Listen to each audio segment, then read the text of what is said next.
We're here with Ted Moss, who is you're the founder of Investigations America, correct? I'm the founder, yeah. So, and we're talking fingerprinting right now, and what is that? I mean, when I think about when I get arrested, not that I ever have been, but that's this. But how does that come into what do you guys do? How do you use it? So this is important. So a lot of people use fingerprinting as a pre-employment step, but the thing I want to get across to people, of course, it's exactly what you think it is. We can have a person come in, we can scan their prints through a scanner that we have. Okay. That gets sent to, if you're in Ohio, the Bureau of Criminal Identification in Ohio. We can also have those prints sent to the FBI fingerprint for fingerprint match. But really, they start with a name match. They see if your name is in the system for having a criminal conviction, criminal record, I should say. Okay. And we'll talk about that in 1 second.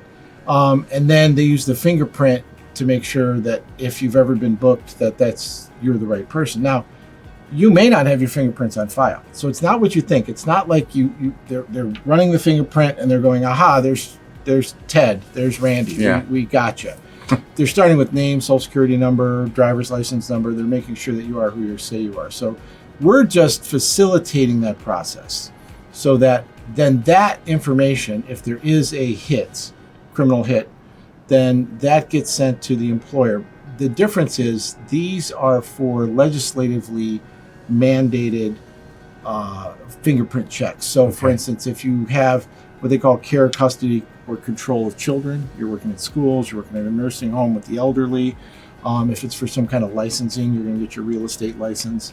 Private investigator license, we have to have a fingerprint check done. There is a difference, however, between that. Not anybody can just come in and get a fingerprint check done. It has to be only for those categories which are legislatively mandated. So if you're running a machine shop or a factory or a retail store or whatever business you have, you may have to do a different type of background check. Okay. We'll talk about that at a different time. Yeah. But this is just a fingerprint service that we offer. We can facilitate making sure that those fingerprints get submitted, and then that report can either go directly to you, the employer, or in some cases it goes to the licensing authority. So you're getting your liquor license, which, Don't look at me, don't look at you.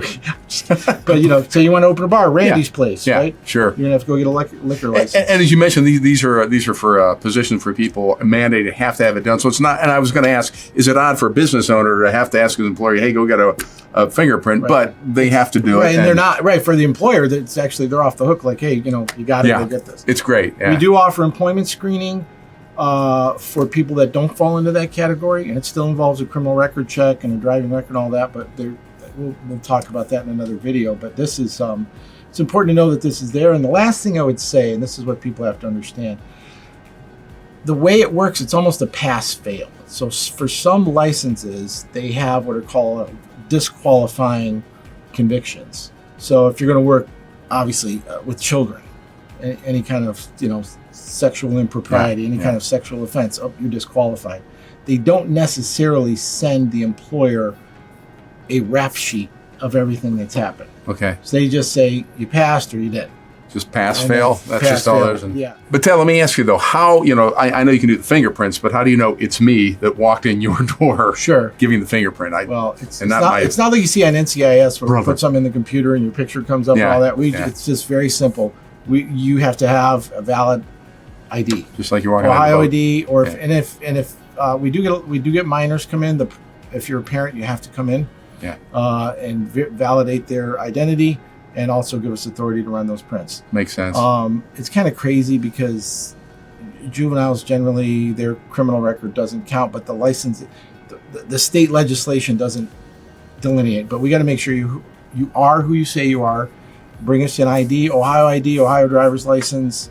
If you have an out-of-state driver's license, there's a different process, but we can accept that too. Okay. And then ultimately, we just got to validate that you are who you say you are. That makes sense. Yeah. So that's kind of how that works. So it's an interesting process. What if I take sandpaper to my fingerprints before coming to see you guys? Well, you know what? It's a funny thing you said. I mean, has that ever happened? Seriously? We've run into people who've worked in industries like they were welders, or they were people like they've worked, cuts and such. And actually, as we get older, these fingerprints, these ridges wear down in the oil. So We have some tricks that Okay, we do. well. One of them is we'll have you hold a cold thing of ice. It brings out it brings the blood flow up and it heats. Oh, no up the kidding, hands, really? right? Yeah, no kidding. So or we had put some lotion on corn huskers.